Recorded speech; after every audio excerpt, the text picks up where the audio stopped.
அஸ்ஸலாமு அலைக்கும் வரஹ்மத்துல்லாஹி வபரகாத்துஹு. இன்னைக்கு நம்ம எஸ்ஸர்னல் குர்ஆன்ல பேஜ் நம்பர் 43ல இணைப்பு பயிற்சி பாடம். அதாவது ஃபர்ஸ்ட் நம்ம என்ன பார்த்தோம்? ஷத்து பற்றிய பாடம். ஷத்துக்கு 3 பெயர்கள் இருக்கு. ஷத்து, முஷத்தத், தஷ்தீத். இது 3ஐ கொண்டு சொல்லப்படும் இல்லையா? இன்னைக்கு நம்ம அந்த ஷத்துடைய முதல் வகைக்குண்டான இணைப்பு பயிற்சி பாடம் தான் இப்போ பார்க்குறோம். இரட்டை எழுத்து பயிற்சி பாடம் முடிஞ்சிருச்சு இல்லையா? இப்போ 3 எழுத்து ஜாயின் பண்ணி வர்றது, 5 எழுத்துக்கள் ஜாயின் பண்ணி வர்றது, அப்படி போல் சென்டென்ஸ் கொடுத்துருப்பாங்க. ஸோ அதை தான் நம்ம இன்னைக்கு பார்க்குறோம். ஃபர்ஸ்ட் 3 வரிகளை நம்ம ஃபினிஷ் பண்ணுறோம். எப்படி படிக்கணுங்கிறத நல்லா கவனிச்சு படிங்க. கூடவே சொல்லுங்க, அஊது பில்லாஹி மினஷ் ஷைத்தானிர் ரஜீம், பிஸ்மில்லாஹிர் ரஹ்மானிர் ரஹீம். ஒரு சென்டென்ஸை 2 தடவை சொல்லி கொடுப்பேன், நல்லா கவனிச்சுக்கோங்க. علم علم لعل لعل فصلي. நல்ல சவுண்டா படிச்சு பாடம் போடணும், சரியா? அப்பதான் நம்மளுடைய நாவில் இருக்கக்கூடிய அந்த முடிச்சுகள், அதாவது முடிச்சுனா என்ன, நமக்கு லெட்டர்ஸ் தெளிவாக வராமல் ஸ்டெக் ஆகுது இல்லையா, அதெல்லாம் கிளியர் ஆகும். அப்போ நம்ம என்ன செய்யணும்? நல்ல சத்தமாக, நம்ம தவறாக படிக்கிறோமோ சரியாக படிக்கிறோமோ இல்லையோ, ஆனால் நம்ம சத்தம் போட்டு படிக்கும் பொழுது உச்சரிப்பு நல்ல தெளிவாகும். அதனால தான் உங்களுக்கு பாடம் நீங்கள் சத்தமாக படித்து போடுங்கன்னு சொல்கிறேன். ஓகேவா? பாருங்க, ஃபஸல்லி. சிலர் தூங்குற மாதிரியே பாடம் போடுவீங்க. எப்படின்னா அல்லம லஅல்ல ஃபஸல்லி, அப்படி இருக்கக்கூடாது. சொல்லும் பொழுது நல்ல சவுண்டா போல்டா வாய்ஸ்ல பாடம் ரெக்கார்ட் பண்ணணும், சரியா? பார்ப்போம் யார் கரெக்டா போடுறீங்கன்னு. ஃபஸல்லி யுஹிப்பு யுஹிப்பு சப்பஹ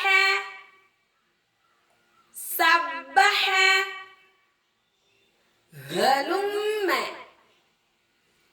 هلم نبأ نبأ ربك ربك إنما إنما كأن كأن لكل لكل ظنكم ظنكم كل من ربنا ربنا إننا إننا فصلت فصلت. இந்த சென்டென்ஸ் பெருசு. யுதப்பிஹூன, உங்களா படிச்சதுக்கு நமக்கு இந்த வார்த்தை என்னது, பெரிய வார்த்தை தான், மிஸ்டேக்ஸ் இல்லாம படிக்கணும். யுதப்பிஹூன. இப்ப பாருங்க, ஃபுஸ்ஸிலத்துக்கு நீங்க சட்டம் வீடியோ லைவா சொல்லி போடணும், சரியா? ஃப்ரண்ட் கேமரா நல்லா கிளியரா இருக்கணும், நல்ல சவுண்டா சொல்லணும். இன்னொரு சென்டென்ஸ்க்கு நான் எக்ஸ்பிளைன் பண்றேன் எப்படி சட்டம் சொல்லணும் அப்படின்ட்டு. பாருங்க, இன்னனாக்கு சொல்லித்தரேன். அலிஃப்க்கு கீழே ஜேர் இருக்கு, இதை ஹரக்கத்துடைய சட்டம் நீட்டியோ தெளிவில்லாமல் ஓதக்கூடாது. அலிஃப் ஜேர் இ. நூனுக்கு மேல 2 சட்டம் கொடுத்துருக்காங்க. என்னென்ன நான் ஜூம் பண்றேன் பாருங்களேன். அந்த லெட்டர்ஸ்க்கு மட்டும் இப்படிதான் நம்ம ஷத்தை வந்து ஃபாலோ பண்ணணும். சட்டம் சொல்லும் பொழுது ஜூம் பண்ணியிருக்கேன் பாருங்க. நூனுக்கு மேல 2 சட்டம் கொடுத்துருக்காங்க. ஜபர் ஹரக்கத் சட்டம், நீட்டியோ தெளிவில்லாமல் ஓதக்கூடாது. நூன் ஜபர் ந. நூனுக்கு மேல ஷத்து கொடுத்துருக்காங்க. ஷத்துடைய முதல் வகைன்னு நம்ம எக்ஸ்பிளைன் பண்ணணும். சரியா? இதை முன்னாடி உள்ள எழுத்தோட சேர்த்து அழுத்தி ஓதணும்.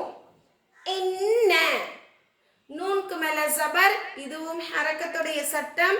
நீட்டியோ தெளிவில்லாமல் ஓதக்கூடாது. நூன் ஜபர் ந. அலிஃப்க்கு முன்னால ஜபர் கொடுத்திருக்காங்க. இது மத்து அஸ்லி சட்டம், மத்துடைய முதல் வகை. ஒரு அலிஃப் அளவுக்கு நீட்டி ஓதரம். இன்னனா ஃபினிஷ். இப்படிதான் நீங்க ஃபுஸ்ஸிலத்துக்கு சட்டம் சொல்லணும். ஏன்னா ஷத்துடைய பாடம் பொறுத்த வரைக்கும் நமக்கு 4 வகைகள் இருக்குங்கிறதுனால கன்ஃபியூஸ் ஆகக்கூடாதுங்கிறதுனால உங்களுக்கு இப்போ எக்ஸ்பிளைன் கொடுத்துருக்கேன் இன்ஷா அல்லாஹ். சரியா? பார்த்துட்டு இதே போல பாடம் போடுங்க. இந்த 2த்துக்குமே நீங்க சட்டம் சொல்லுங்க. இன்னனாவுக்கு நான் சொல்லி கொடுத்துருக்க அந்த மெத்தடை பாருங்க. ஃபுஸ்ஸிலத்துக்கு நீங்க சொல்லுங்க. ஓகே?